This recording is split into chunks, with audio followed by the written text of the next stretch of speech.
New research suggests there are 36 potential intelligent civilizations out there. Starlink tests set to commence in the far northern hemisphere, and as the solstice came round, thousands of folks measured light pollution. It's Tuesday, June 23, 2020. I'm Matt Miller. This is Australia's science and space news podcast, Talkin Science from Trekzone.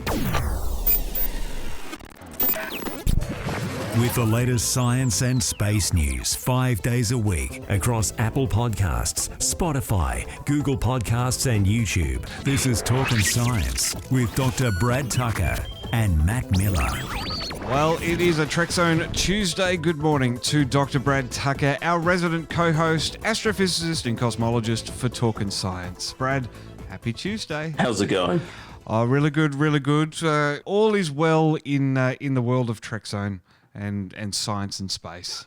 You can find Brad on social media, on Twitter, btucker22, on Facebook, Dr. Brad Tucker. Trekzone is all over social media as well. It's been a long, long night. Brad, let's jump into the headlines. Talking Science Headlines. And first up, the Great Solar Eclipse. It was a beautiful show. The Ring of Fire on Sunday morning, Australian time, I believe it was. An annual solar eclipse passed over large swaths of Africa and Asia, and it turned out to be, a great one. Lots of great photos in it, and it just hit over the tip of Darwin. So Darwin saw, a few percent of the sun covered out by the moon, but they were the only ones. But no, it was a great eclipse all around for those who were able to see it. Trekzone's Aussie Space Month is coming next month, July. We're going to have 4 interviews as companies and the federal government is pioneering the Australian space industry. And there's been some news yesterday.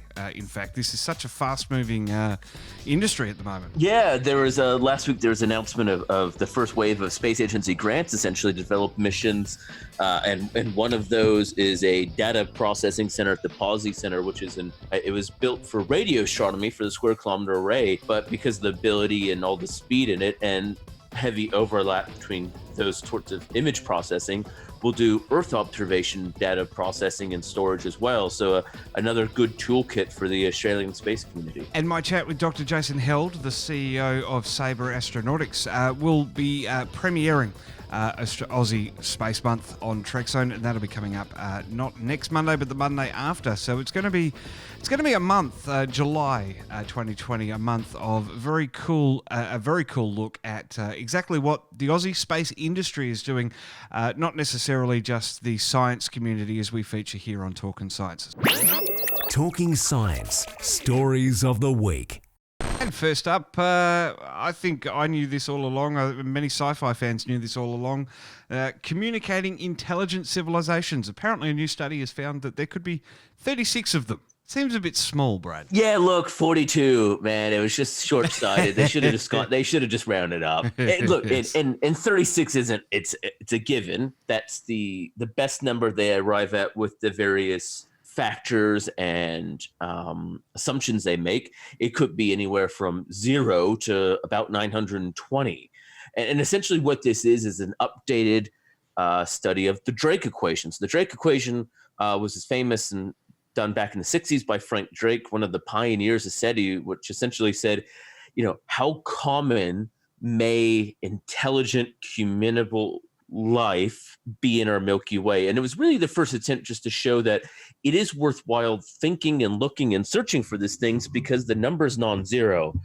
And what this group did is kind of updated it both with numbers where we have pretty good handles of, but the key aspect of that was where we don't, essentially applying a model of human evolution and Earth evolution to say, all right, well, we know at least humans have evolved on Earth, Earth has evolved. What would that look like with all the other parameters we know? And that's the number they arrived at. You can get social with Trekzone. Australia's unofficial home of Star Trek is everywhere you are.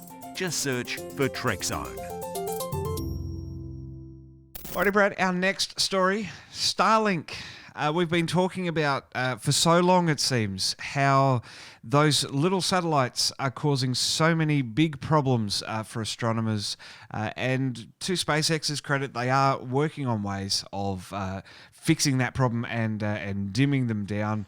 But the news this week is that they're looking to start tests. They've announced for one of the probably more long-awaited releases of just what it's going to do, that they're looking for both beta testers, but they've kind of given some details about what their planned view in terms of rollout is, what the receivers will look like, and also, more importantly, the speeds people can expect from Starlink.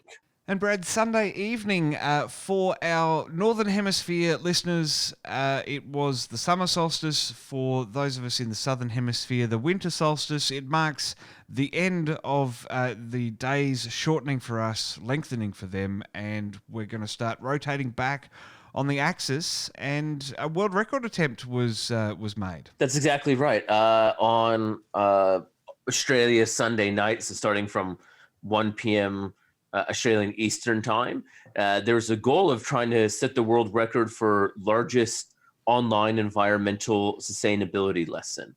And here the whole aspect was talking about and measuring light pollution, something that is a big deal in astronomy and something that we try and do a good job of controlling in Australia, but is a big impact to lots of parts of the world, not just from an astronomical standpoint, but its effects on humans and animals and all sorts of things. Awesome, Brad. Well, I say it every week. It is fun to pick apart the stories of the week with you. And, of course, our deep dives into each of these stories coming up on the next 3 episodes of Talkin' Science and our produced live uncut show on the 4th episode from now. I think I can't believe it, we're up to episode number 388 here at Trekzone, which is just incredible. Yeah, it keeps rolling over, and we'll do it again next week. Absolutely, Brad. Thanks for your time, and we'll catch you next week. Sounds good.